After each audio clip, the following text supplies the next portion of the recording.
When Dylan first heard about this site, he took it as another attempt to capitalize on fear.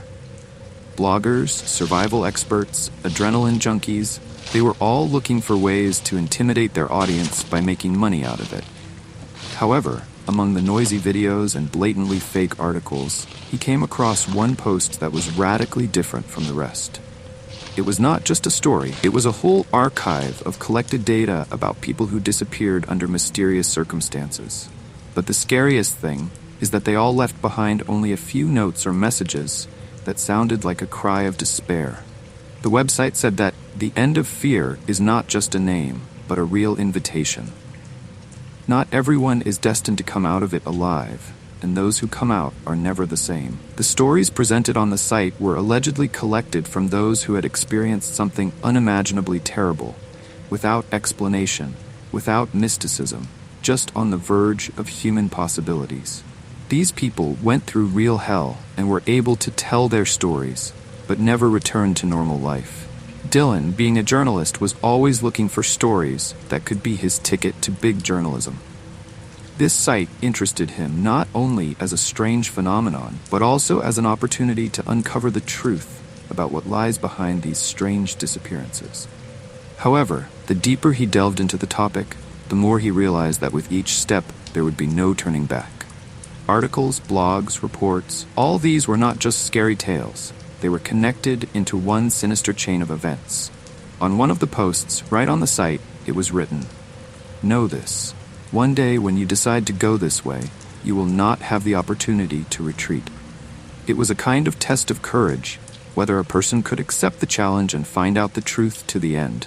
Almost every visitor to this site sooner or later disappeared or ended up in a psychiatric hospital, saying that he had encountered something that he would never forget. Dylan didn't believe in the supernatural.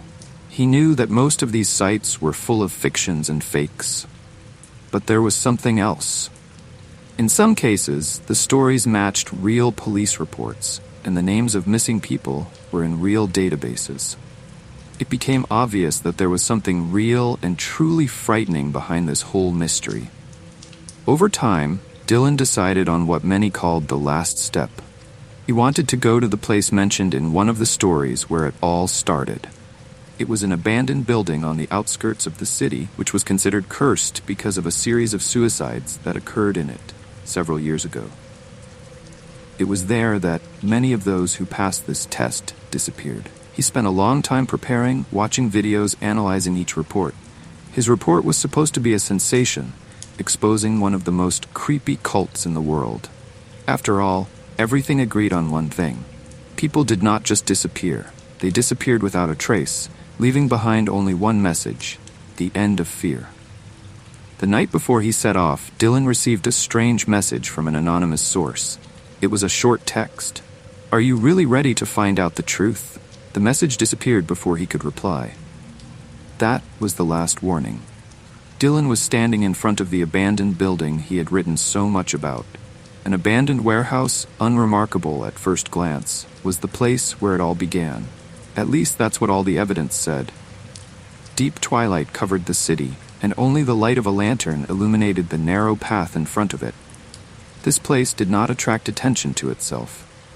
Those who passed by most likely did not even realize its existence. Dylan looked around, trying to figure out exactly what was going on here. His hands were shaking, not from fear, but from anticipation that he would be able to reveal the truth. There was only silence behind him, and darkness and ominous ruins ahead. The door leading inside was half collapsed, but free enough to pass through. The interior was desolate and smelled damp. There were old boxes covered with mold in the corner, and some rags and remnants of furniture were scattered on the floor. But among all this ugliness, there was one thing that caught my eye: the door leading to the basement. According to the stories, this place was the key. Everyone who got to this point faced something that changed their lives forever. He stepped forward, feeling the cold creep under his skin. The stairs leading down were old, and they creaked with every step as if something protested against his presence.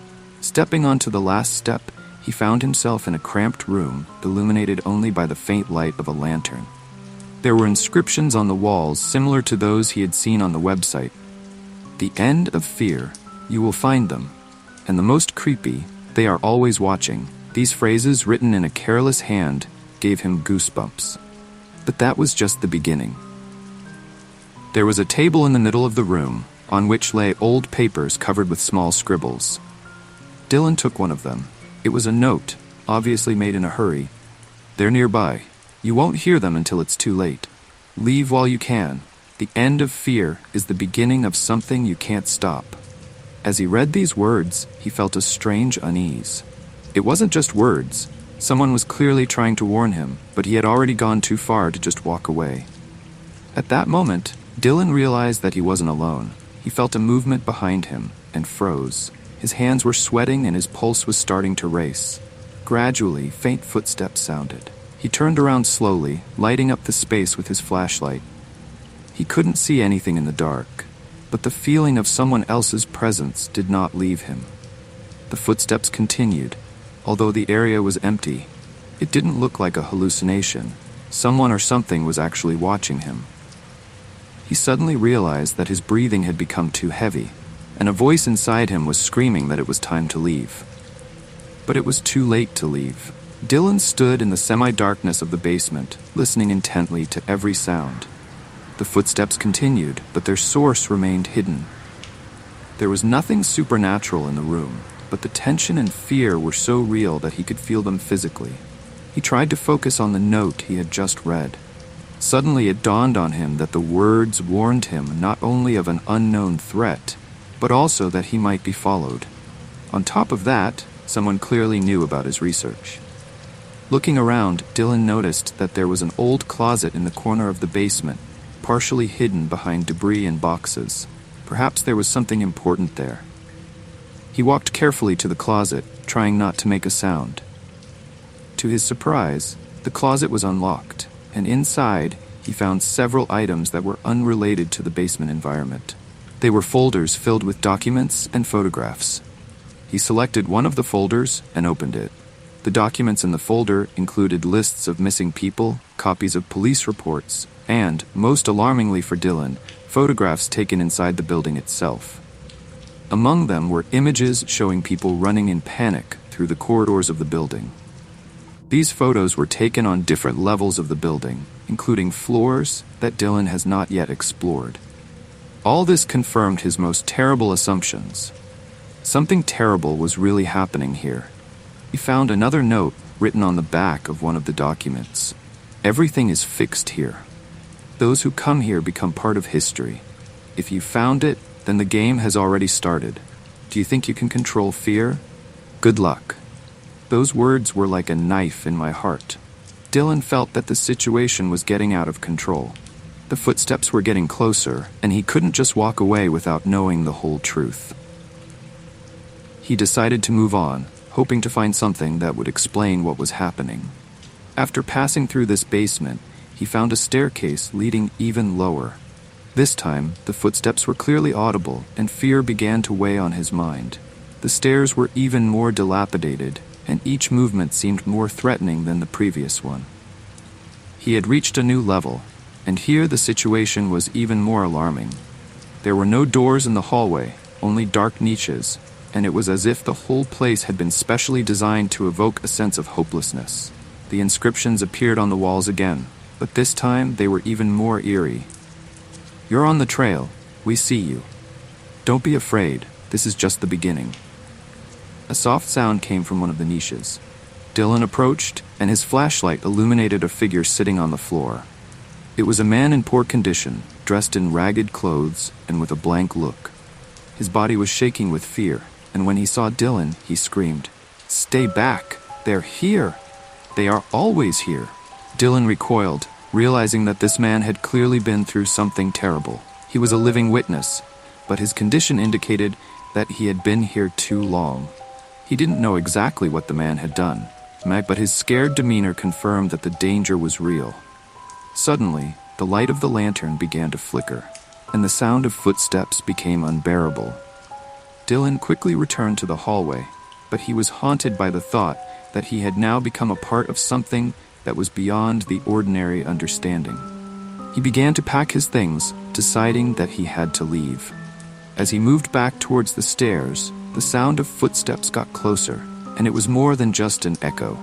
He could hear breathing, as if someone was following him, and with each step, his fear increased. Dylan climbed the stairs, feeling that time was running out. Every sound, every movement was controlled by something that he couldn't fully comprehend. Finally, he reached the exit, but the door he entered through was locked from the inside. His attempts to open it were unsuccessful. He could hear footsteps outside, and his heart was pounding. It was impossible to stay here, but it was even more impossible to stay in this building knowing that he was being watched. Dylan realized that he was being watched all the time. The story he wanted to reveal became part of a larger and more sinister plan. He tried to find another way out, but the building seemed to shrink around him, and every step led to new fears. Finally, he managed to get out through the window, but only after several hours of tension had passed. Dylan left the building, but he wasn't the same person he was before. He experienced for himself what many were afraid to understand. The stories he had heard were part of the real horror, and now he knew that the truth about this place was much scarier than any fiction.